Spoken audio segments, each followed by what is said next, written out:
Eu li o Salmo 137 com vocês. O Salmo 137 é um daqueles salmos tristes da Bíblia. É um daqueles textos que a gente não gosta de ler e muito menos meditar nele. O Salmo 137 foi escrito fora da terra de Israel. Não foi escrito na Terra Santa. Foi escrito dentro de Babilônia. Babilônia, a mãe, a meretriz maior, a mãe de todo o paganismo do mundo antigo. A Babilônia da Mesopotâmia antiga, criadora de ídolos como Baal, Astarote, Azera, Marduk, os deuses da Mesopotâmia antiga. A Babilônia que Deus usou com mão forte para poder trazer Israel ao eixo, para poder tirar as escamas dos olhos de Israel. Não sei se você conhece teologia, os que conhecem vão se lembrar tudo que aprenderam aqui. Imagine vocês que Israel passou uma temporada no Egito por 430 anos, escravizados. Deus usa Moisés e tira aquele povo de lá. Deus promete levá-los para uma terra prometida, e a terra prometida está distante do Egito, apenas por 40 dias de caminhada a pé. O povo sai do Egito e no meio do caminho começam a murmurar. Eles assistiram em loco o Mar Vermelho se abrir para eles, pelo sopro da boca de Deus. Eles viram o mar ficar enxuto, porque Deus é tão detalhista, que a Bíblia diz que Deus não deixou nem barro na terra para eles pisarem. É o fundo do mar. Deus abriu o mar e tirou o barro, para eles não sujarem os pés. Foi a primeira vez que 3 milhões de pessoas assistiram ao vivo um aquário natural. Porque eles passaram pelo meio do mar, paredes de água à esquerda, paredes de mar à direita. Pode imaginar os peixes olhando para cá e esses seres humanos olhando para lá. O menino perguntando para a mãe o que é aquilo, e a mãe dizendo: aquilo é um peixe. Nunca nenhum ser humano tinha atravessado pelo meio do mar, com paredes de água ao seu redor. Foi um milagre espetacular, foi um milagre fantástico, sim ou não? Se você estivesse lá, por quanto tempo esse milagre ficaria na sua memória? O irmão disse aqui, quanto tempo? O resto da vida. Eu também achava isso. Na memória do povo hebreu, durou 3 dias. 3 dias depois de ver o mar aberto, eles oprimiram Moisés de um tanto e disseram: Moisés, por que você nos trouxe aqui nesse lugar para morrer de fome, para morrer de sede? Porventura no Egito não tinha covas para nos enterrar? Quando Deus viu o povo agir desse jeito, Deus ficou furioso. Deus falou para Moisés: Moisés, eu vou destruir esse povo.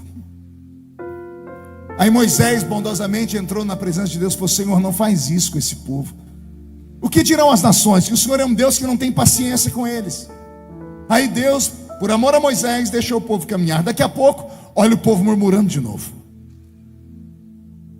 Deus transformou o céu numa padaria, pois eles reclamaram do pão, do maná. Deus fechou a padaria e transformou o céu numa churrascaria. Fez cair carne na mesa deles. A expressão que eu pensava que era da minha avó, não era, é do próprio Deus. Eu vou dar carne para vocês, vão comer carne até sair pelo nariz. Eu achava que isso era coisa da minha avó. Minha mãe ficava brava: você vai comer até sair pelo nariz agora. Eu achava que isso era expressão nossa, e não é. Foi o próprio Deus que falou isso para Israel. Vocês querem comer carne? Eu vou dar carne para vocês, vocês vão comer carne até sair pelo nariz. Pediram água, Moisés se desesperou. Deus falou: vai lá e conversa com a pedra. Moisés foi e bateu na pedra. Moisés se desequilibrou. A última tentativa de Deus com o povo foi o seguinte: Moisés, eu vou destruir o povo e vou fazer de você um outro povo. A Bíblia diz que Moisés ouviu-a, porque a palavra desceu do céu para o ouvido, e antes da palavra que entrou pelo ouvido descer para o coração, Moisés desceu para o joelho. Porque a proposta de Deus era tentadora demais. Eu sou pastor de igreja. Tem dia que os crentes me dão um trabalho, que se Deus falar para mim: Feliciano, eu vou destruir essa igreja e te dar outra, eu falo: Senhor, vamos fechar o negócio? É isso que Deus está falando para Moisés: esse povo que está te oprimindo, Moisés, eu vou destruir eles e eu vou fazer de você um outro povo. Era para Moisés ter aceitado, mas Moisés era mais crente do que eu. A palavra desceu do céu, entrou no ouvido. Antes de descer no coração, Moisés caiu de joelho e disse: risca o meu nome do teu livro. Aí Deus disse: como é que eu vou riscar o teu nome do meu livro, que se você é o único fiel que eu tenho? Por amor a ti, eu não destruo esse povo. Só que o que eu vou fazer com eles é algo pior do que a morte. O que eu vou fazer com eles é algo pior do que a morte. O que pode ser pior do que a morte? É andar em círculos, peregrinando sem saber para onde ir, por 40 anos. O Senhor disse a Moisés no Êxodo: para cada dia de murmuração, 1 ano de derrota. 40 anos andando em círculos. Quem já foi em Israel sabe do que eu estou falando. A península do Sinai é desse tamanho. Israel não sabia para onde ir. Ficaram perdidos como que dentro de um labirinto por 40 anos, andando sem rumo. Porque o que Deus fez com eles foi pior do que a morte. Pergunte: o que é pior do que a morte, pastor? É não entrar na terra. Eu vou dar comida para eles, vou dar água para eles, vou dar roupa para eles, não deixo o sol queimar eles, não deixo o frio matar eles, mas na minha terra, Moisés, ninguém entra. Isso aqui é uma palavra dura, hein? Isso aqui é uma palavra para aqueles crentes que acham que está tudo bem na vida deles, porque está tudo dando certo, mesmo eles fazendo tudo errado. Se eu estou fazendo tudo errado e está dando tudo certo, é porque Deus está comigo. O povo de Israel achava a mesma coisa: está dando tudo certo para a gente, nós estamos no deserto, mas o sol não queima. De noite o frio é intenso, mas a gente não sente frio, porque a nuvem acende uma coluna de fogo à noite, durante o dia faz sombra. Nós não temos onde plantar nem colher, mas cai pão na nossa mesa toda hora. Nós não temos animais suficientes para fazer roupa, mas a nossa roupa não envelhece, o sapato não fura. Nós estamos vivendo um oásis no meio do deserto. O deserto só é deserto para beduíno, para nós é um oásis. Aí Deus dizendo: tudo bem, vocês vão ter tudo do bom e do melhor no deserto, mas na minha terra ninguém entra. Pergunte por quê? Só falo se todo mundo perguntar. Porque Israel cometeu o pior de todos os pecados. Pergunta para o seu irmão aí: qual é o pior pecado? Não fala de blasfêmia contra o Espírito Santo, que está no Novo Testamento. Vamos falar de pecados normais. Qual é o pior pecado que um ser humano pode praticar? Israel praticou o pior de todos os pecados. Respire fundo para ouvir. O pior pecado é o pecado da ingratidão. Porque todos os outros pecados, as pessoas têm desculpas na ponta da língua. Eu matei em legítima defesa. Eu roubei para colocar comida na mesa do meu filho. Eu adulterei porque eu tomei um chifre, eu quis pagar com a mesma moeda. Incompatibilidade de gênio. Todos os pecados têm uma desculpa. O ingrato não tem desculpa. Que desculpa vai dar o ingrato? Aquele que você tirou do lixo, da rua, botou dentro da sua casa, tirou da boca dos seus filhos, tirou do que você tinha e deu tudo para ele. E agora que a pessoa está bem, ela vem te dar um abraço te tamando. Ela pega uma navalha e finca nas suas costas, ela te trai. Não há desculpa para o ingrato. Israel cometeu o pecado da ingratidão com Deus que tirou eles do Egito. E por conta disso eles padeceram no deserto. Depois de padecer no deserto por 40 anos, todos os que saíram do Egito, todos, 600 mil almas de guerra. Sabe o que era uma alma de guerra? Eram homens que tinham exatamente 30 anos de idade. Porque com 30 anos o judeu está emancipado. Por isso que Jesus começa o ministério dele com 30 anos. Todos os homens com 30 anos de idade podiam estar habilitados para a guerra. Então quando a Bíblia diz: e Deus tirou do Egito 600 mil almas de guerra, a Bíblia está dizendo 600 mil homens com 30 anos de idade. Um homem com 30 anos de idade tem esposa. Um homem com 30 anos de idade ainda tem o pai e a mãe vivo. Um homem com 30 anos de idade deve ter pelo menos um filho. Então coloque 5 pessoas vezes 600, nós teremos 3 mil. 5 vezes 600 mil, 3 milhões de judeus. 3 milhões de escravos saíram do Egito com destino a Canaã. Dos 3 milhões que saíram, só 2 entraram em Canaã. Qual era o nome deles? Josué e Calebe. Não conta para ninguém. Nem o pastor entrou. O pastor que recebeu um rebanho de 3 milhões de almas, que só tinha uma função: tirá-los do Egito e levá-los para Canaã. O Egito ainda é símbolo do mundo. Canaã ainda é símbolo do céu para nós, sim ou não? Lembra daquele velho corinho que os nossos pais cantavam, né? Caminhando eu vou para Canaã, caminhando eu vou para Canaã.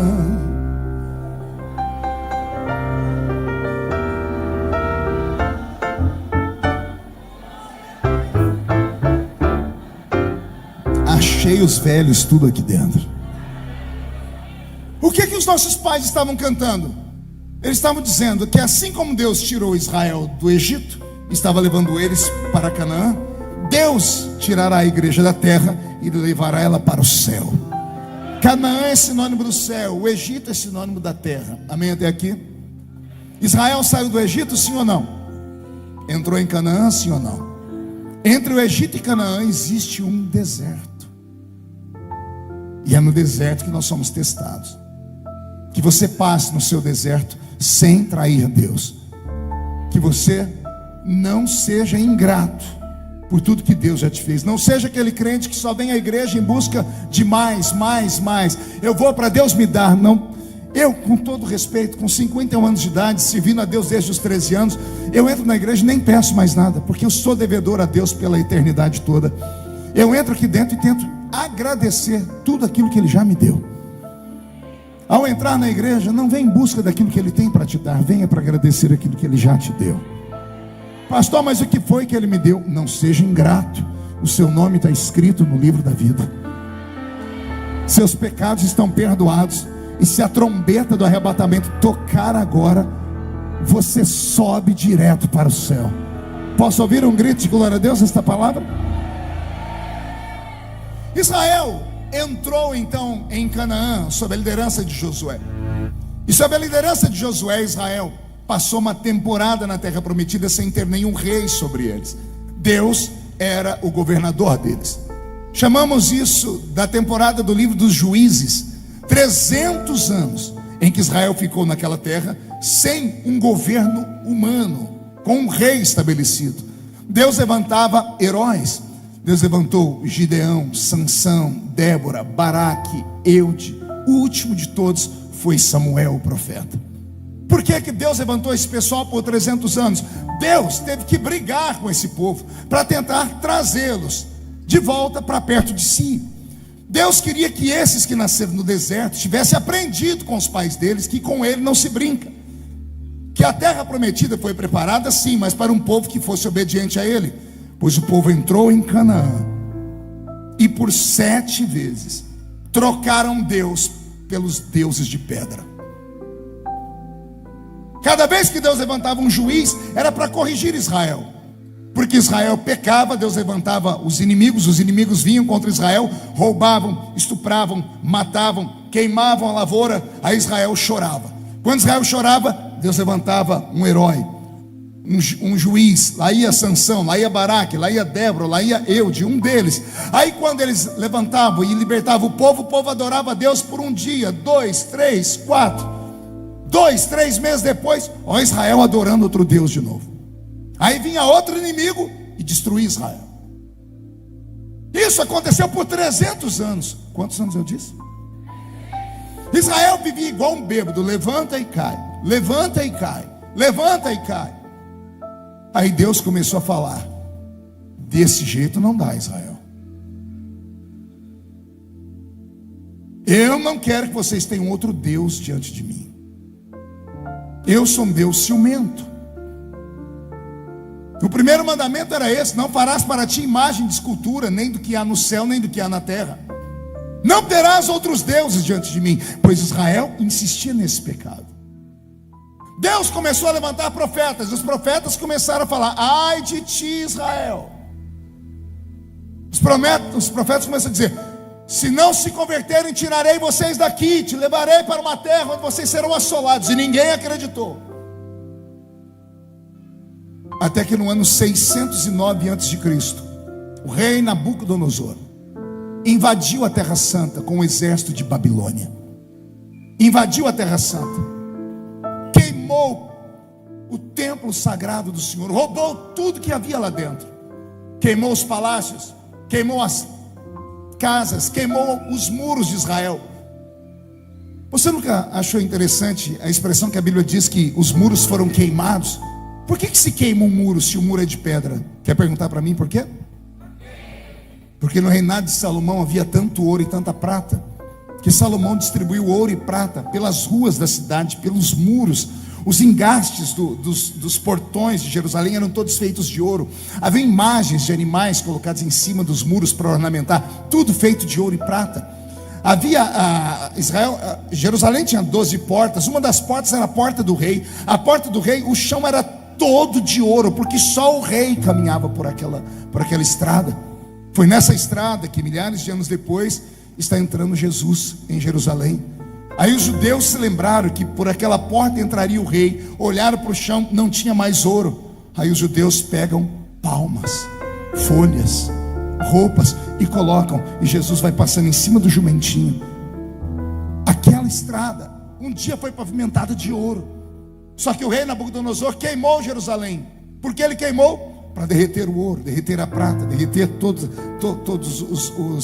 os minérios que eram valiosos, e levou eles embora para a Babilônia.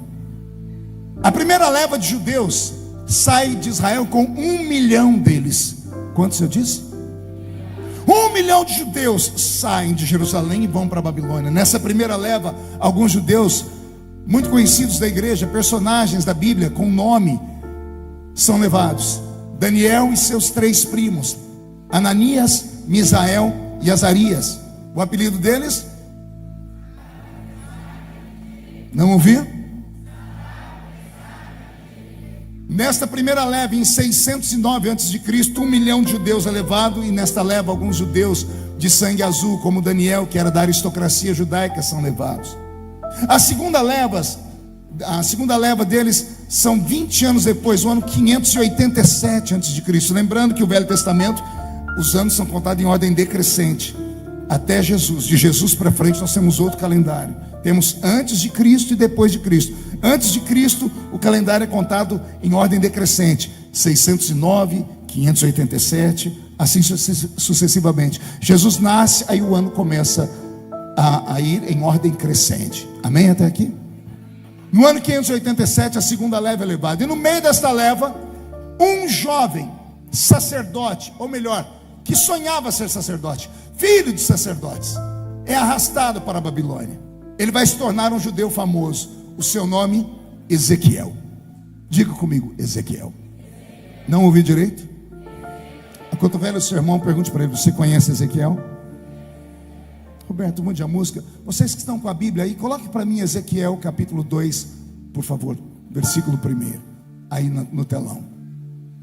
Ezequiel é arrastado para a Babilônia. Esse menino era filho de um sacerdote chamado Buzi. Qual é o nome do pai dele? Não ouvi? Você ainda acha que o seu nome é feio? Buzi era o nome do pai dele. Ezequiel assistiu o pai dele ser decapitado. O pai dele teve a cabeça arrancada. Ezequiel viu o que sobrou do templo ser queimado de novo. Ezequiel assistiu à falência da dinastia da sua família, porque ele era de uma família de sacerdotes. O pai era sacerdote, o avô tinha sido sacerdote, o bisavô também. Se traçássemos a árvore genealógica inteira, chegaríamos em Arão, o irmão de Moisés, o primeiro sumo sacerdote da Bíblia. Ezequiel foi treinado para ser um sacerdote, como a família dele toda era. Ele tinha sonhos, ele tinha projetos, ele tinha desejos, ele tinha aspirações. Mas todos os sonhos dele caem por terra quando ele vê o pai dele ser decapitado. Todos os projetos dele caem por terra quando ele vê o templo, onde ele sonhava em entrar pelo alpendre, subir pelo átrio, entrar no lugar santo e um dia ir atrás do véu do templo, no santo dos santos. Ele viu tudo isso acabar da noite para o dia, e ele é arrastado para a Babilônia. E por que eu estou contando toda essa história para vocês? Porque o Salmo 137 diz que estávamos assentados à beira do rio de Babilônia. E aqueles que nos oprimiram chegaram em nós dizendo assim: canta para nós um cântico de Zion, ou de Sião, ou de Jerusalém, porque a música dos judeus era muito linda, até hoje é muito linda. Os babilônicos queriam que eles cantassem uma música para alegrar os babilônicos. Aí os judeus começam a dizer: como podemos cantar em terra estranha? Nós penduramos as nossas harpas no salgueiro, porque só há tristeza e há angústia em nós. E o Salmo 137, no verso 1, vai dizer que, coloque aí o verso: junto aos rios de Babilônia, ali nos assentamos e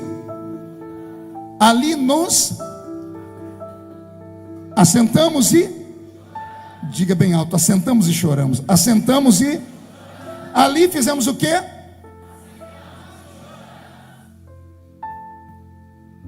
Beto, mude a música para mim, dê a minha. Pode ter sido Ezequiel que escreveu este salmo. A gente estava sentado na beira do rio, quando alguém pediu para que a gente cantasse. E como a gente não podia cantar em terra estranha, nós nos assentamos e choramos. Aí vem Deus, no capítulo 2, verso 1 de Ezequiel, e diz assim para ele: Ezequiel, põe-te em pé, porque eu falarei contigo.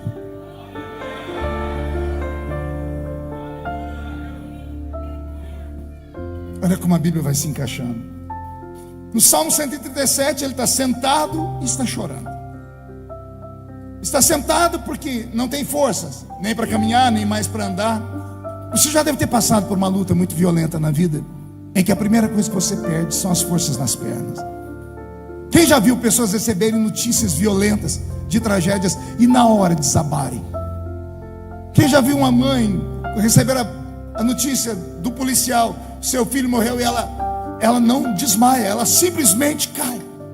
Uma pessoa sentada, neste caso, são pessoas que haviam sido presas, estavam sem esperança, sem perspectiva de vida, haviam perdido os sonhos, haviam perdido toda a sua vocação. Ezequiel, principalmente, que era um sacerdote, treinou a vida toda para ser um sacerdote, ele perdeu tudo.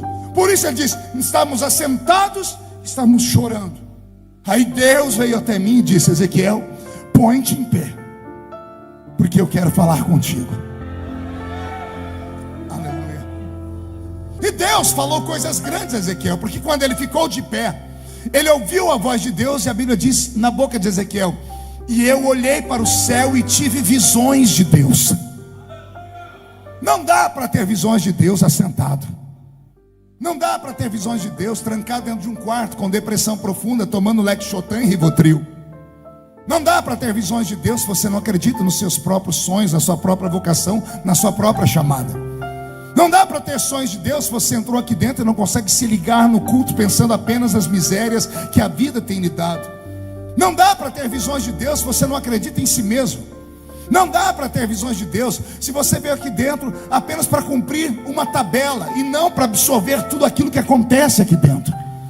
Isso aqui não é simplesmente uma reunião social como a do Rotary Club ou do Lions Club, não. Esta igreja nessa noite, ela tem uma função. Isso aqui é um quartel-general. No quartel-general, os soldados se reúnem para quê? Para trocarem experiências, para receberem a cura sobre o seu corpo, para receberem um armamento pesado, para daqui a pouco se levantarem, saírem por aquela porta e encararem o diabo de novo. Você pode não acreditar em mim, mas eu estava percebendo enquanto o culto estava indo, que tem pessoas que mesmo com aquele louvor perfeito, com aquele louvor de guerra que essa igreja cantou, mesmo com a palavra forte do pastor João Caetano, as pessoas não conseguem reagir.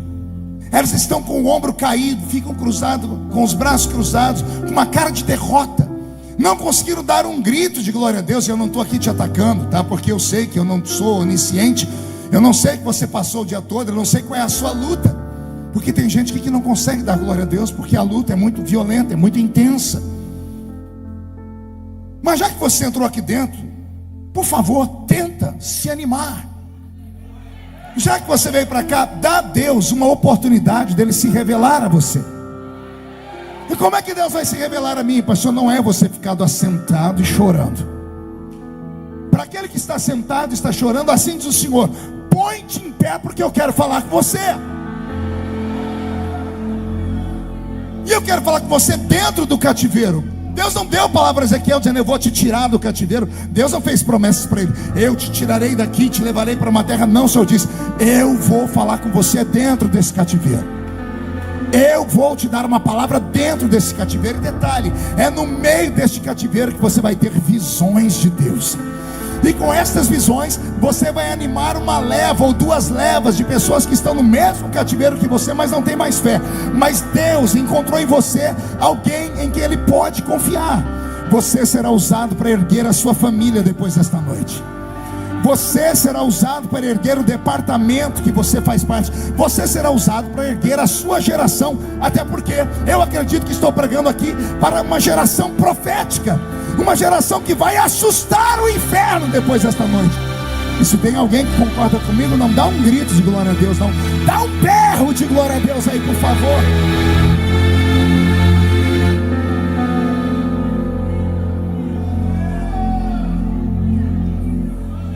Eu vou te dar duas chaves para mudar a sua história aqui.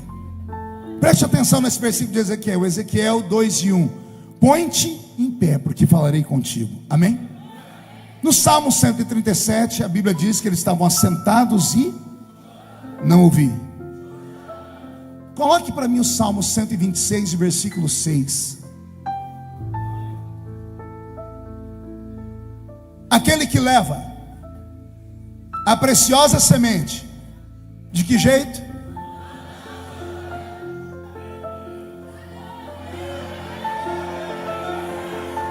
No Salmo 137 eles estavam sentados e chorando. Quem está sentado e chorando vai continuar lambendo as feridas, vai continuar não acreditando em Deus, vai continuar dizendo que Deus abandonou ele, vai continuar dizendo que o mundo é maligno, que o pai fez coisas ruins com a pessoa. Vai ter sempre uma desculpa, vai sempre terceirizar o seu problema, colocando a culpa em alguém. No pai, na mãe, na sociedade, no governo, no cachorrinho da rua, na sogra. Pessoas assim estão assentadas e chorando. Pessoas assentadas e chorando não recebem o seu milagre. Vamos aprender com outro salmista, aquele que leva a preciosa semente, andando e chorando. Andando e ele voltará sem dúvida, com alegria, trazendo consigo os seus molhos. Primeira chave que eu vou te dar, respira fundo para receber.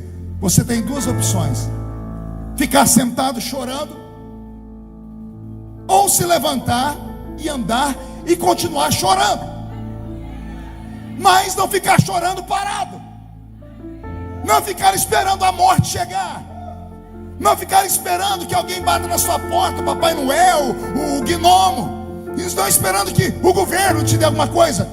Eu sei que está dolorido, eu sei que viver não é fácil. Viver é uma eterna agonia.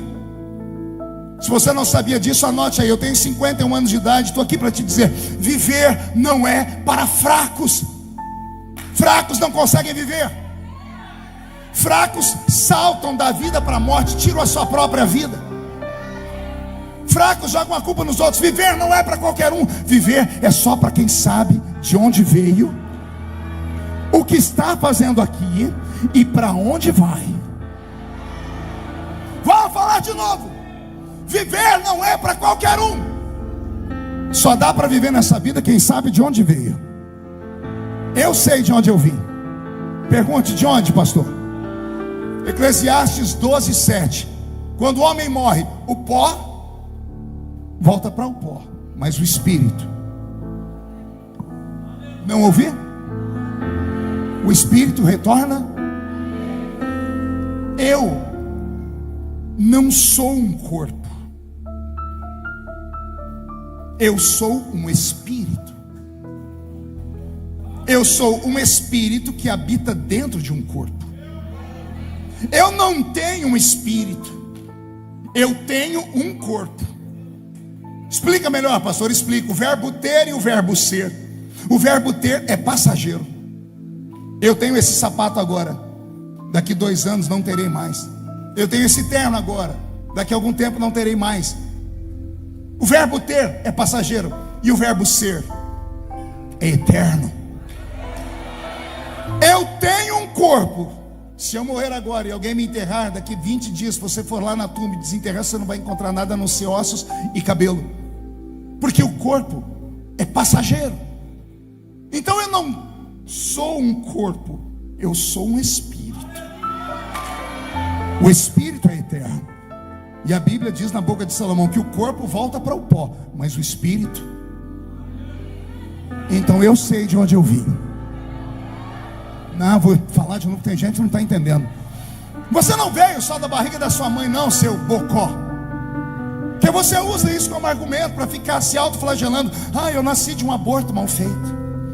Eu nasci de uma noite de carnaval. Eu nasci, a minha mãe foi estuprada, foi violentada. Eu nasci porque a tabelinha falhou. Eu nasci porque o método contraceptivo fracassou. Você fica dando desculpas. Você não nasceu ali. Você foi gestado ali. Você foi criado lá. Agora meu corpo arrepiou inteirinho. Eu sei de onde eu vim. Por isso eu aguento o tranco dessa vida. Você acha que você sofre? Você me vê como deputado federal, sempre bem vestido, sempre sorrindo, sempre com uma palavra de fé. Você sabe que eu passo. Eu já enterrei um filho. Tudo comigo vai para o Jornal Nacional. Escândalo, pancadaria, traição, abandono, solidão. Eu tenho 3 filhas, a mais velha tem 28 anos. Eu fui em 4 aniversários da minha filha. Resultado, uma filha que faz terapia todo mês, com psicólogos. Eu passo por lutas também. E por que eu aguento e você não? Pergunte por quê, pastor? Porque você fica sentado chorando. Eu continuo chorando, mas eu saio andando.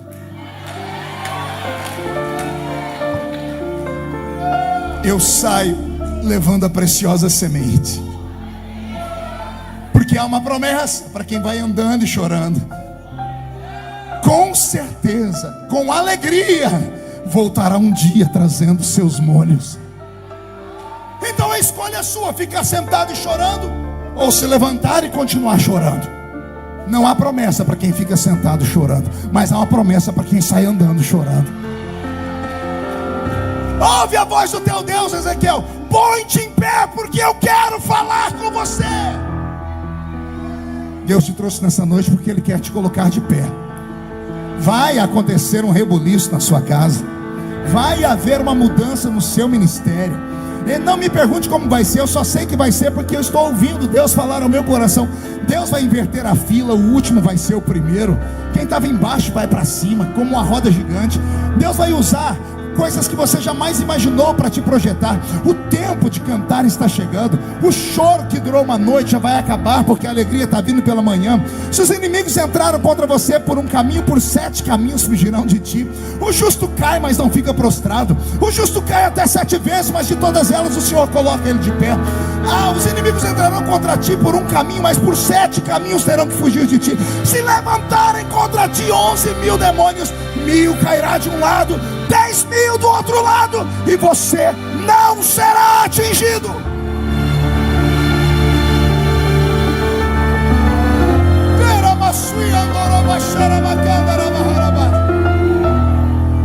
Murcha a barriga e estufe o peito. Mão direita erguida bem alto. Coloque a mão no ombro de quem está do seu lado. Agarre essa criatura, por favor, com vontade. Chacoalha ela até ela ficar irritada. Tem gente que nem para me obedecer presta. Tem uns fazendo assim, ó. Chacoalha com vontade. E diga para ela: Deus te trouxe aqui para isso. Sacode de novo, diga: para isso. Deus te trouxe aqui para sacudir a sua vida, para sacudir a sua família, para sacudir os seus negócios, para sacudir o seu ministério. Deus está te sacudindo, dizendo: Põe-te em pé, porque eu quero falar com você.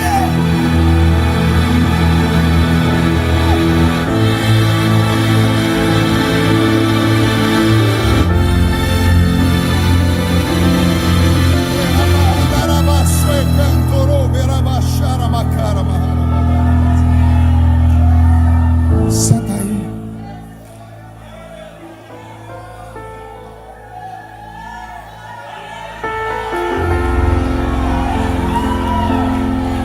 Estou ouvindo barulhos aqui em cima. Guerra travada nos céus de Goiânia. Anjos e demônios travaram uma guerra. E eu já sei de quem é a vitória. A vitória é nossa, a vitória é sua. Então, por favor, reage. Reage.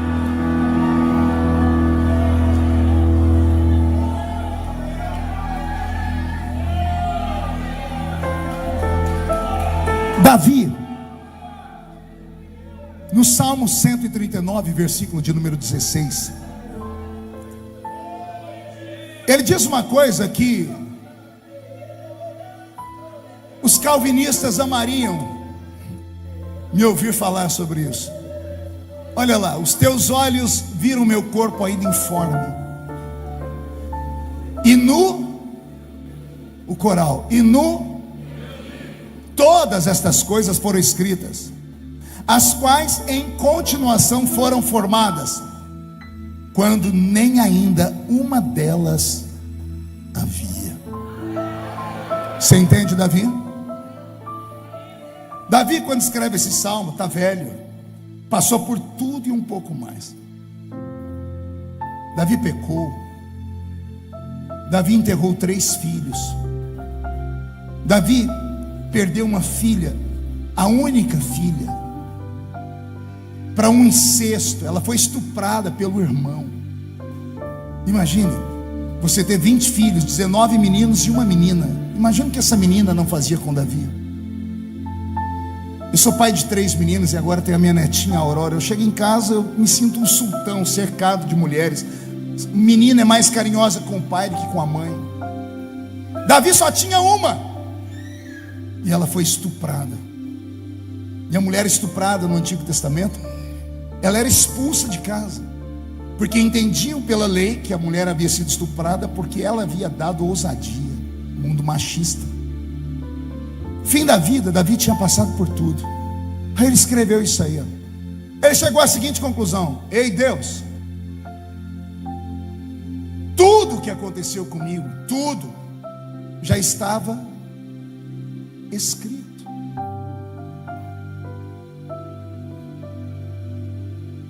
Quando nenhuma das coisas ainda existia.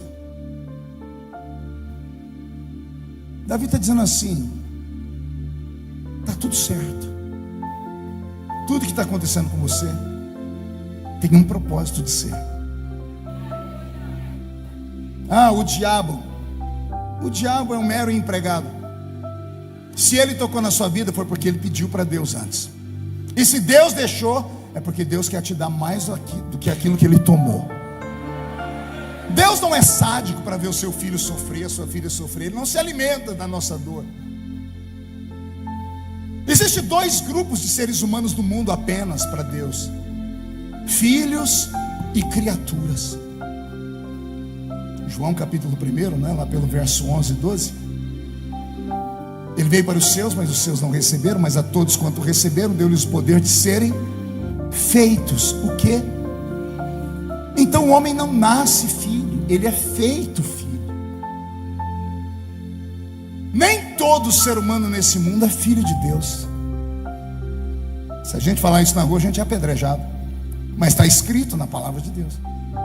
O homem é transformado em filho quando ele aceita Jesus como Salvador. Então só tem 2 grupos de seres humanos nesse planeta: filhos e criaturas. Nesta noite eu estou pregando para os filhos. Filhos que se sentem abandonados, filhos que se sentem injustiçados, filhos que se sentem punidos, não queridos, não amados. Aí o pai de vez em quando tem que mandar um mensageiro como eu para te falar: tá tudo bem, eu estou te testando. Eu estou te provando porque eu quero te aprovar. O diabo veio te acusar diante de mim, eu falei para o diabo que você é melhor do que o que ele pensa. Então eu deixei ele te tomar um, porque eu quero te dar dois. Tudo que o diabo levou embora, eu vou te devolver em dobro. Essa é a matemática de Deus. Pastor, e por que o milagre não vem? Porque você fica sentado chorando. Se você ficar de pé, você vai construir a sua vida, continuando chorando. Mas se você ficar sentado, nada vai acontecer com você. A vida está escrita em um livro, está escrito aí. Agora, todo livro é feito de capítulos. Sim ou não? Vai assim perto do seu irmão e diga: como é que está o seu capítulo hoje? Qual o tema do seu capítulo hoje? A dor? O sofrimento? O dia da pizza? O dia da humilhação? A vida é feita de capítulos. O problema é o que você faz com esses capítulos. Pergunte por quê? Porque no capítulo 1, no capítulo 2 do livro de Ezequiel, Deus disse a ele: põe-te. Ele ficou em pé e teve visões de Deus. Aí passou o capítulo 3. Aí passou o capítulo 4. Aí passou o capítulo 5. Era para ele continuar firme, porque ele teve visões de Deus. Não foram visões da televisão, não foram visões do médico, não foi palavras de homens que falam em pé, não sustentam sentado. Foi de Deus, sim ou não? Aí passou o capítulo 6. Aí passou o capítulo 7. Olha o que está escrito no capítulo 8. Põe o capítulo 8 do livro de Ezequiel. Sucedeu, pois, no 6º ano, no 6º mês, no 5º dia do mês, estando eu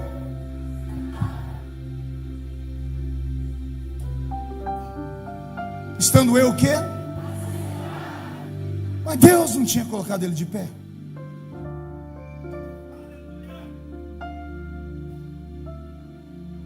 Estávamos assentados chorando. Aí veio o Senhor, disse: põe-te em pé que eu quero falar contigo. Aí ele ficou de pé e teve visões de Deus. Aí ele ficou de pé um dia, um capítulo, 2. Acontece com o crente, recebe poder aqui no domingo, na terça-feira, na quarta, acabou tudo. Jesus levanta o paralítico aqui no domingo, na quinta-feira ele fala: pega aquela cadeira de roda de volta para mim. Porque a pessoa vai se esgotando, ela vai perdendo o foco, vai perdendo a visão, vai perdendo a fé e a esperança. Você não pode perder o foco. Deixa eu fazer uma pergunta de idiota. Quem aqui tem uma promessa de Deus que ainda não se cumpriu? Só eu? Vou falar de novo, te peguei de surpresa. Quem aqui dentro tem uma promessa de Deus que ainda não se cumpriu na sua vida? Todo mundo tem uma promessa? E tendo essa promessa, você vai insistir em ficar me olhando com essa cara feia, parecendo que foi batizado num pote de vinagre? Achou que eu não ia falar, né? Mesmo tendo essas promessas, vai ficar me olhando com esse olho seco, parecendo olho de sapo que morreu no dia de enchente. Mesmo tendo essas promessas de Deus, vai continuar nesse culto com essa boca travada, essa boca de aço, essa língua de ferro e esse queixo de concreto. Se você tem uma promessa de Deus, você tem onde se apegar. Você tem onde se apegar. Você tem argumento para dobrar o joelho e falar assim: Senhor, a promessa.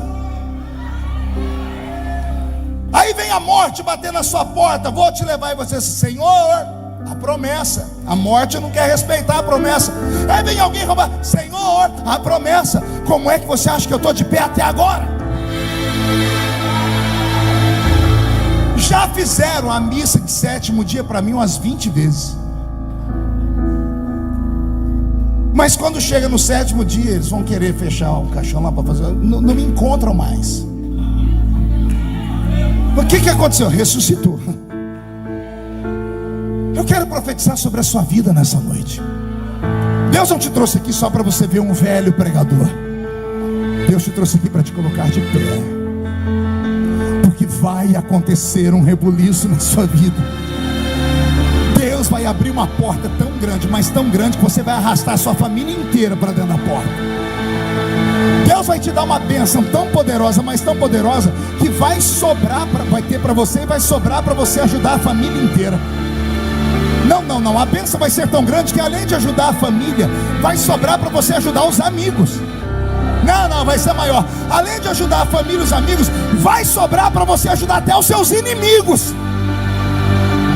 Só para você dizer a eles: Deus me pôs de pé, eu andei chorando e agora estou voltando, trazendo comigo a alegria, os meus molhos que eu colhi. Não fico mais assentado. Sente aí, porque agora é violento demais. Levante a mão direita, faz um carinho nas costas do seu irmão, diga: vai doer, mas não sai correndo.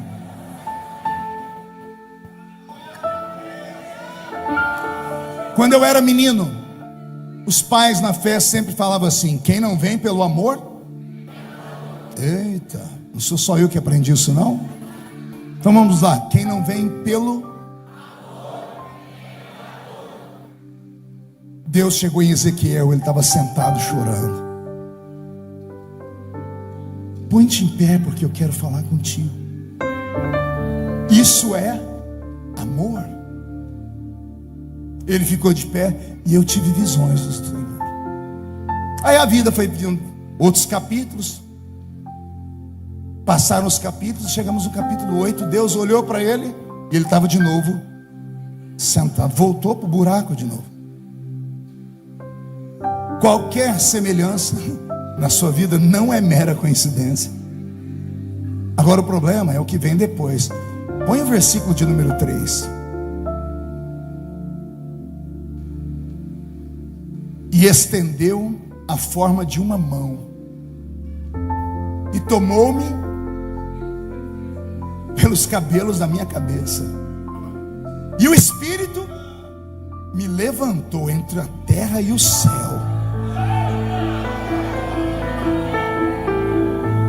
Estou todo arrepiado. Primeiro vem Deus assim: põe-te em pé, porque eu quero falar contigo.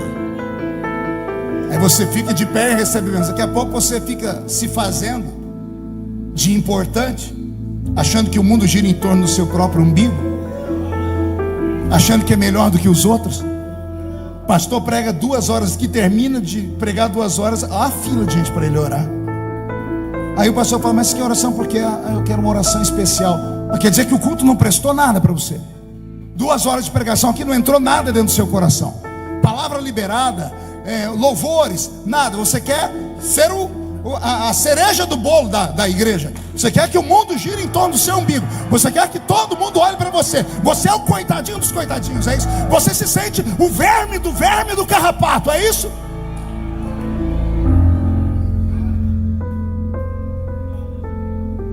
Se eu conheço o Deus de Ezequiel, Ele está te olhando.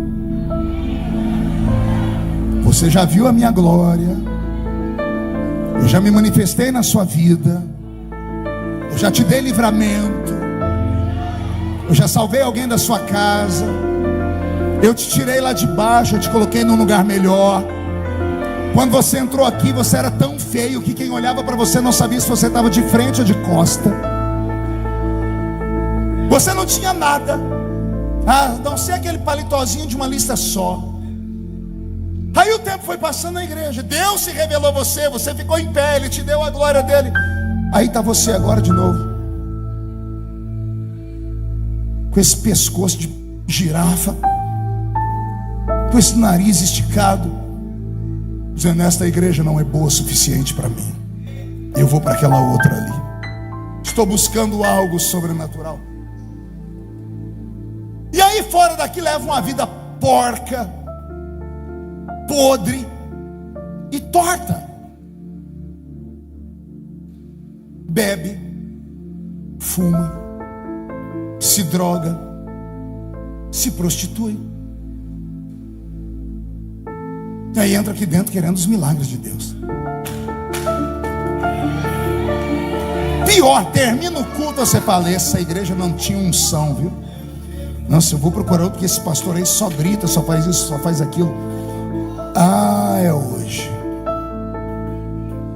É hoje que Deus vai colocar a mãozinha dele em cima da sua cabeça. E não é te abençoar, Ele vai te agarrar pelos cabelos. Olha aí, João Caetano, essa é a mensagem. Deus vai te catar pelo cabelo e vai te colocar em pé. Ele veio pelo amor. Aí você não quer? Então vai ser pela dor. Porque você envergonha o reino. Um ímpio murmurar, tudo bem, mas um crente murmurar? Olha o testemunho que você dá no seu trabalho. Se é que dá testemunho. Ninguém sabe que você é crente. E os que sabem ainda falam assim: é sério que você é crente? Desse jeito aí?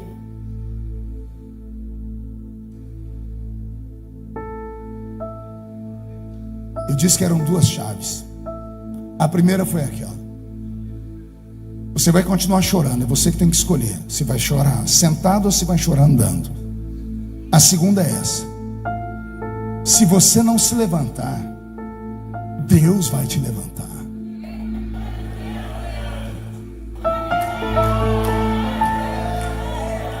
Se você não se levantar pelo amor, Deus vai te levantar pela dor. Vou falar de novo. Se você não se levantar nessa noite pelo amor, porque você conhece a palavra, você sabe o que a lei exige. Se não se levantar pelo amor e começar a levar uma vida regrada na presença do Senhor, para manter uma constância espiritual, Deus vai te levantar. Só que Ele vai te pegar pelos cabelos. Já viu alguém se levantar pelos cabelos? Gente, o negócio dói. Pastor, está escrito, não sou eu que estou inventando, está aqui na Bíblia. Que culpa tenho eu se eu descobrir isso aqui? Não espere a dor chegar. Acredite que Deus tem o controle de tudo. E se Ele tem o controle de tudo, você não pode ficar sentado. Você tem que continuar caminhando. E caminhando. E caminhando. Pastor, mas eu enterrei meus filhos. Fica de pé. Pastor, a minha mulher me largou e mandou amaldiçoar o meu Deus. Fica de pé. Pastor, os meus amigos me acusaram de estar com pecado escondido. Fica de pé. Pastor, eu perdi a casa, perdi tudo. Fica de pé. E eu faço o que de pé? Grita. Ainda que chorando, mas de pé. Eu sei que o meu Redentor vive. E em breve se levantará sobre a terra. Eu sinto a mão de Deus sobre esta igreja nesta noite. Deus está falando com você. Incline a cabeça. Incline a cabeça. Pode chorar. Pode chorar de dor, de emoção, de raiva. Pode chorar de frustração, como uma criança que não recebeu o presente, ou como uma criança que recebeu o presente quebrou. Pode chorar. O que importa é que você se derrame.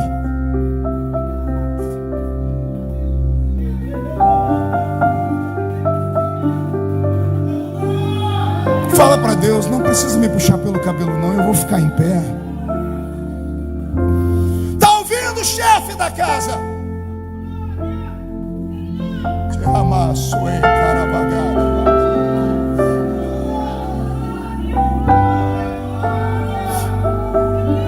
Quando eu era menino, João, eu fui pregar no interior de São Paulo. E eu vi uma história que ela nunca mais saiu da minha cabeça. Um irmão muito crente foi salvo por Jesus, vivia chorando. Aí Deus levantou ele. Deus levantou ele, ele abraçou a fé, saiu da miséria e começou a construir. E Deus deu para ele um império. Quando ele chegou no império, ele sentou. E agora já não tinha tempo mais para ir para a igreja, a não ser os domingos. E aí ele começou a deixar a esposa, o filho, ficar muito tarde no trabalho. A igreja a empresa cresceu muito, contratou muitos funcionários, e até que ele precisou contratar uma secretária executiva. E a secretária era uma beldade, porque para fazer o que ela fazia tinha que ser uma filha de alguém rico, para saber falar 2 ou 3 idiomas, para manter contato com os clientes de outros países. E era uma mulher linda. E o irmão foi seduzido, e ele começou a manter uma vida, um relacionamento extraconjugal. Quando ele chegava em casa no fim da noite, o filho estava dormindo, a esposa também. Isso foram meses. Um dia, ele havia marcado com a secretária dele, de depois do expediente eles iam para um motel, e ele já estava pronto indo, quando o telefone dele tocou, e ela disse: olha, eu adoeci, não vou poder ir hoje. Como ele não tinha um plano B, ele precisou voltar para casa. Fazia anos que ele não chegava em casa, no horário para o jantar. Quando ele bateu a porta da casa e entrou, a mulher dele estava servindo a mesa. O menininho dele viu aquilo, deu um pulo de alegria e disse: mamãe, Jesus ouviu minha oração, hoje o pai vai jantar com a gente. E o pai jantou com eles, e na hora de dormir, o menino falou: papai, tem muito tempo que o senhor não me põe para dormir, o senhor pode me levar para dormir? Ele disse: posso. Aí o pai deitou ele na cama, deu um beijinho, o pai foi virando as costas e disse: ô pai, o senhor não vai contar uma história da Bíblia para mim? Que a mamãe sempre faz isso. Aí ele sentou perto da cama do menino, abriu a Bíblia ficou gigante. Ele não conseguia achar história nenhuma, ele começou a passar mal. Eu disse: papai não está bem, papai está muito cansado. Outro dia o papai vem ler para você a história da Bíblia. O pai levantou e disse: ô papai, então ora por mim para eu dormir, para essa noite o anjo do Senhor me visitar. A mamãe faz isso toda noite. O pai foi tentar orar, travou a boca, ele não conseguia orar. O pai tinha vergonha. Aí, como ele não conseguia orar, falou: o papai está muito cansado, eu estou estressado. Outro dia eu oro por você. Ele falou: papai, tem dia que a mamãe está igual ao senhor, estressada, ela chora. Aí sabe o que eu faço? Eu peço para ela ajoelhar e eu oro por ela. Ajoelha aqui, papai, deixa eu orar pelo senhor. O pai ajoelhou, o menino colocou as 2 mãozinhas na cabeça, fez aquela oração de criança: papai do céu, abençoa o meu pai, dá saúde para ele, tira o cansaço. Papai está todo dia trabalhando, por isso que ele não vem ficar comigo. Ele trabalha para trazer o leitinho para casa. Eu gosto muito do meu papai. Papai do céu, quando eu crescer, eu quero ser igual ao meu pai. Quando ele disse: eu quero ser igual ao meu pai, o pai dele gritou: não! Igual a mim não! O pai caiu no chão, arrancando os cabelos. O diabo pegou ele, a mulher dele entrou dentro do quarto, viu, expulsou o demônio do marido. Quando o demônio saiu, o marido se agarrou às pernas, começou a pedir perdão, perdão. Ela agachou perto do marido, ajoelhou e disse assim: não precisa, eu já te perdoei. Mas eu sei tudo que você tem. Só que não adiantava eu falar. Deus tinha que te pegar pelo cabelo.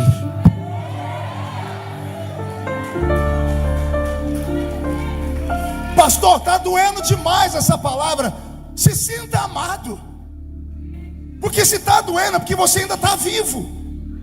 É porque a sua consciência ainda tem uma reserva moral nela. É porque você não se entregou de todo. Você não é um mundano por inteiro ainda. Você está com o pé lá fora, mas tem um outro aqui dentro. Se está doendo é porque Deus está trabalhando. Então comece a orar, porque Deus te deu muita coisa. Você foi chamado por Deus. A senhora foi chamada por Deus. Deus não te levantaria no meio desse cativeiro para te ver prostrado, caído de novo. Deus não quer te pegar pelo cabelo, mas se for preciso, Ele vai te catar.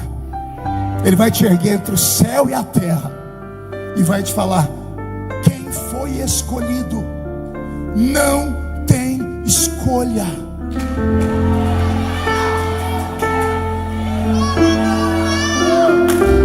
Estou com o meu corpo todo arrepiado. Esta última frase que eu dei não é para todas as ovelhas, é para você, obreiro. Quem foi escolhido não tem escolha. Qualquer escolha sua fora da vocação divina é derrota, é desgraça, é morte, é desgraça para ti e para sua família, é desgraça para você, para sua família e para tudo que você construiu. Ouça a voz desse veterano. Quem foi escolhido não tem escolha. O que eu faço, pastor? Toma uma atitude, muda de vida, toma vergonha na cara.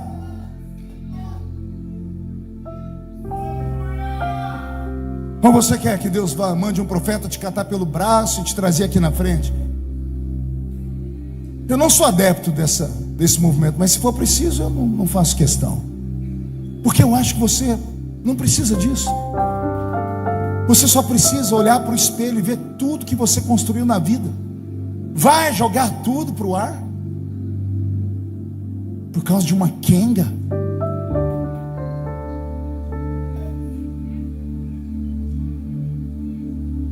Vai jogar tudo para o ar por causa de uma aventura, irmã? Porque o rapaz é bombadão? Porque ele fala palavras doces? Eva foi seduzida pelo ouvido. Sua família não é perfeita e nunca vai ser.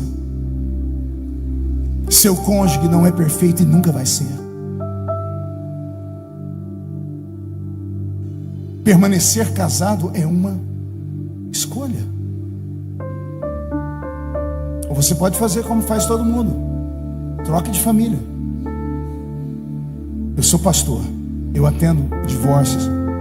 Nunca ouvi alguém dizer assim: olha, o divórcio para mim foi bom.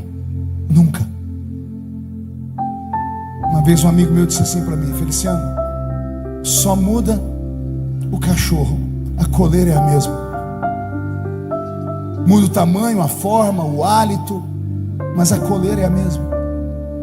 A vida é feita de escolha. Todo divórcio culmina em dilapidação de patrimônio. Por que eu estou falando isso, Deus? Sou pregador de avivamento, não sou doutrinador. A culpa é sua. Deus te ama demais. Deus te ama demais. E Ele está me mandando te dizer: eu não quero te pegar pelo cabelo. Então fica de pé para ter as visões de Deus. Eu termino esta palavra dizendo para todos vocês: só existe um lugar seguro nesse mundo. E o lugar mais seguro do mundo não é o cofre lá dos Estados Unidos, onde está a maior fortuna acumulada em ouro. O lugar mais seguro do mundo não é uma masmorra, nem os bunkers feitos pelos judeus para se livrarem de bombas. O lugar mais seguro do mundo se chama o centro da vontade de Deus. Se você vier para o centro da vontade de Deus, Deus vai mudar a sua história. Fica de pé comigo, Ezequiel. Feche os olhos agora. Eu vou fazer um convite só. Talvez ninguém vai vir, mas eu não vou ter medo de fazer o convite. Eu não vou levar sobre mim o seu sangue. Ezequiel 33:3. Se o atalaia vir que vem a espada e não avisar o povo, e alguém entre o povo for tomado, o povo vai morrer, mas o sangue deles eu vou requerer da mão do atalaia. Eu não quero o seu sangue na minha mão. Feche os olhos. Eu quero orar nessa noite só com quem não está conseguindo ficar em pé.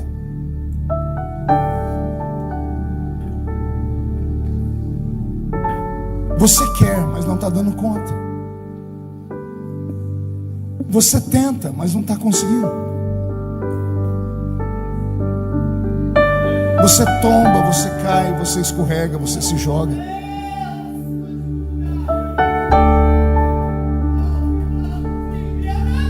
Feche os olhos, seu curioso. Eu pedi para fechar os olhos para isso, para você não constranger as pessoas que estão vindo. Se você tiver coragem de sair daí e vir aqui perto do altar, eu vou orar por você. Você já esteve de pé um dia, agora você está sentado chorando. Vem, porque eu vou te apresentar uma face de Deus nesta noite.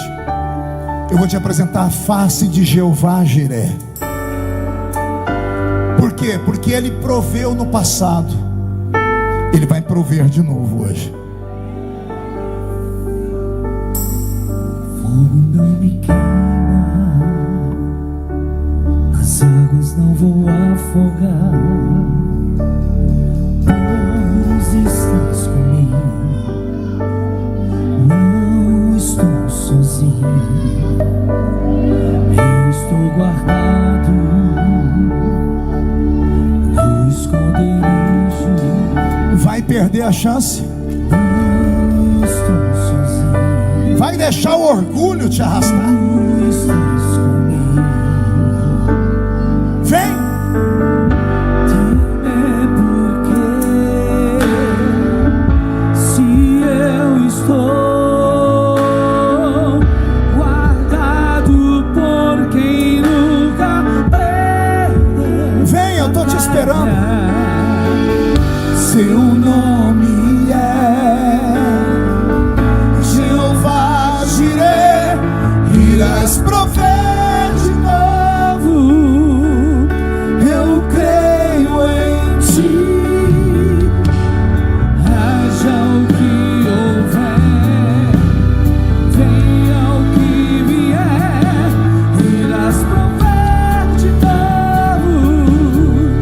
Eu creio em ti.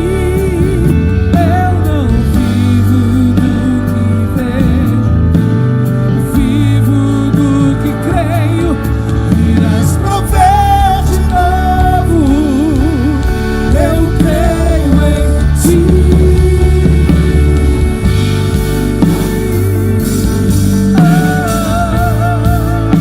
Em nome de Jesus Cristo Nazareno, arrume força nas suas pernas e venha. Não perde essa chance. Me deixa te ajudar.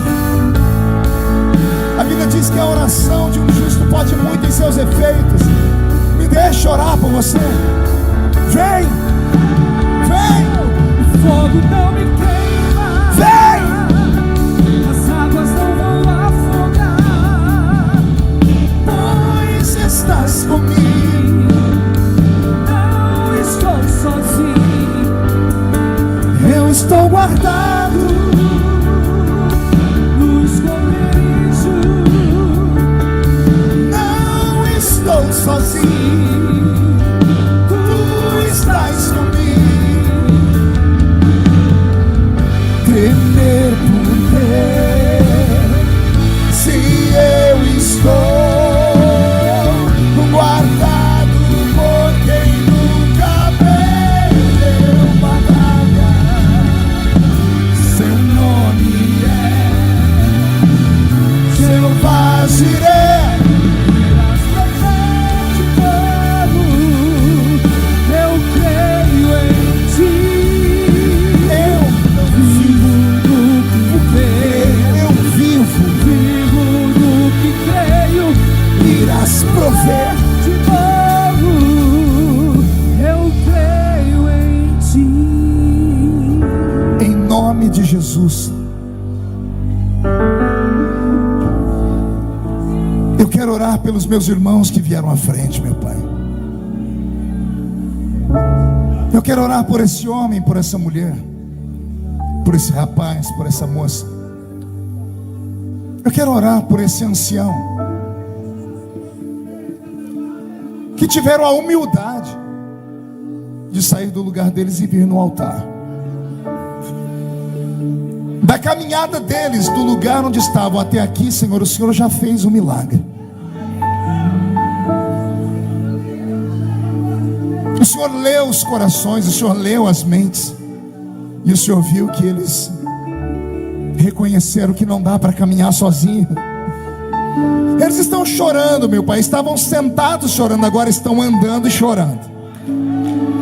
Mas estão andando. E como estão andando, Senhor, eles voltarão para a casa deles, debaixo de uma unção de alegria. Eles irão colher onde não plantaram, meu Pai. Eles vão receber o que nunca imaginaram, meu Pai. Vai haver um reboliço na rua da casa deles.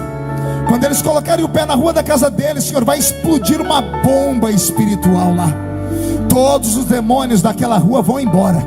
Zé Pilintra, Zé Pilantra, Chucaveira, Tranca-Rua, todos vão deixar aquela rua. Eles vão entrar na casa deles, ó Pai, vão dar ordem aos demônios, dizendo: eu estou de pé. E quem viver, verá, para ver o que o Senhor vai fazer na vida deles. Nenhum de nós, Senhor, podemos julgar ninguém. Então a nossa função nesta noite é abraçar todos eles e profetizar que hoje o capítulo muda. E quando acordarem amanhã de manhã, a vida vai estar tão diferente que quando olharem no espelho não vão se reconhecer. Amanhã a comida vai estar mais gostosa, as cores vão estar mais vivas, o perfume vai estar mais cheiroso, e uma vontade de viver vai estar dentro deles.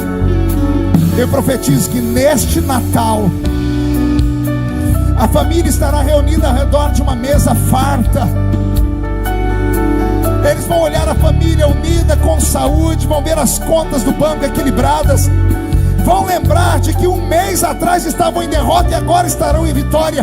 Vão agarrar um copo de Coca-Cola, porque crente não bebe cachaça. Vão levantar o copo bem alto e vão gritar: aquele pastor tinha razão. Eu e a minha casa, em prosperidade, servimos ao Senhor. Porque agora todos estão de pé. Os que estão ajoelhados, fiquem de pé, por gentileza. E todos os que estão de pé, levante a mão direita para o céu aberto.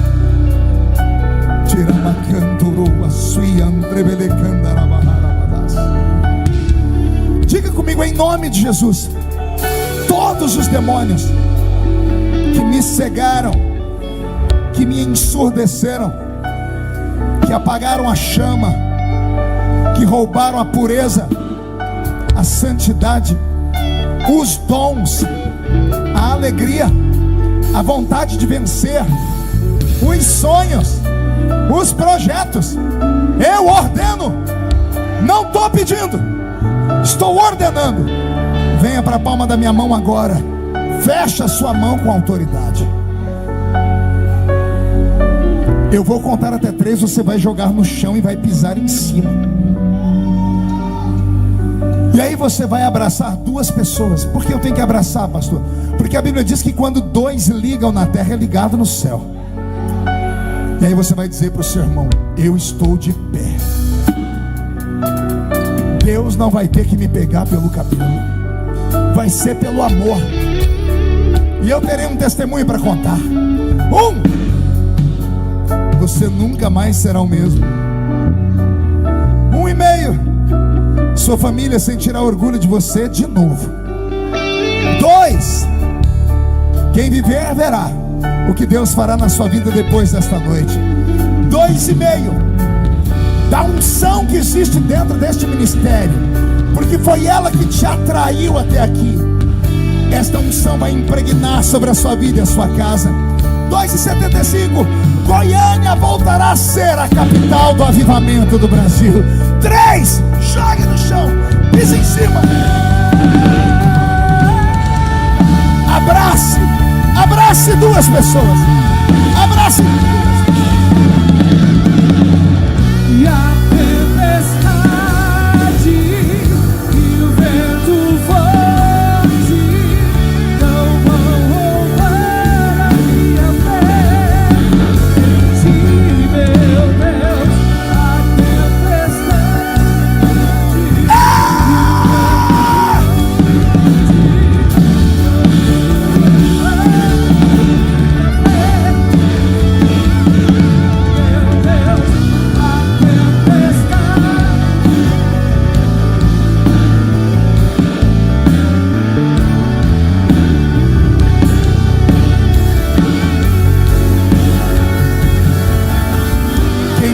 aplaudir? Quem pode aplaudir e gritar? Quem pode aplaudir, gritar e dar um pulo para cima?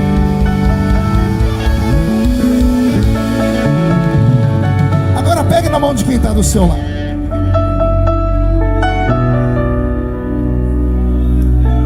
Todas as vezes que a gente apanha muito, é preciso vir um bálsamo depois para curar. Feche seus olhos.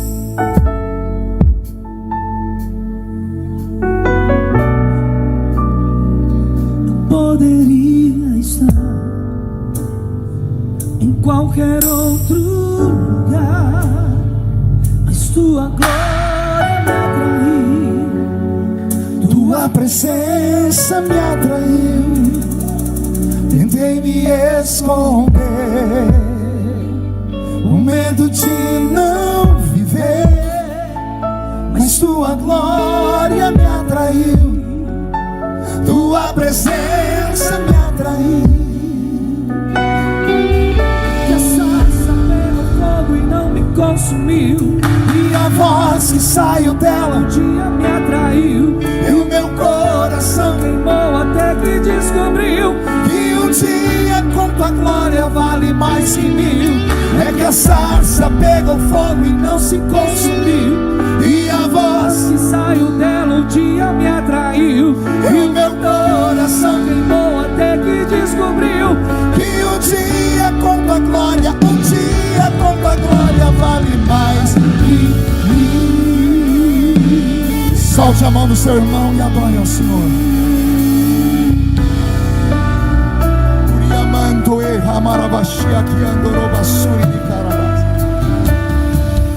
Se tu estás nesta palavra, se tu estás neste louvor, se foi tudo verdade o que aconteceu neste culto, onde houver alguém, Senhor, que ainda teme o seu nome, enche este crente com a sua glória. Os batizados com o Espírito Santo sejam renovados, meu Pai. Os que nunca falaram em línguas sejam batizados com o Espírito Santo. Libera uma unção profética sobre nós, e que depois deste culto todos os crentes que entraram neste santuário sejam possuídos pela sua presença, porque a sua glória nos atraiu. atraídos pela tua presença. Não me vejo Cante. sem a tua presença. Atraídos pela tua presença. Não me cansarei da tua presença. Atraídos pela Libera a sua presença. Cura os enfermos. Renova e batiza. Atraídos pela tua presença, não me cansarei. É que a sarça pega fogo e não se consumiu, e a voz que saiu dela me atraiu, e o meu coração queimou até que descobriu que um dia com tua glória vale mais que mil. É que a sarça pega fogo e não me consumiu, e a voz que saiu dela um dia me atraiu, e o meu coração queimou até que descobriu um dia com tua glória, um dia com tua glória vale mais que mil.